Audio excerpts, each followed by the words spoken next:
To add a forum to your Moodle course, first turn editing on, navigate to the topic that you'd like to add the forum into, and then click Add an Activity or Resource, scroll down, and double-click Forum.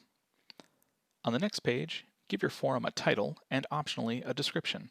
I really want to emphasize that the description is not the first post in the forum that the students would respond to. It's simply a description of the forum itself. This would be a great place to include things like directions for interacting in the forum. The next thing that you'll need to look at would be the forum type. There are 5 different types of forums that are outlined in a different video in this playlist, but if you need a refresher, you can click the question mark icon. The other settings that people tend to find helpful on this page: first, the availability, so you can say due date and cutoff for when students can participate in this forum. The attachments and word count, especially if you want the students to be able to attach and upload documents.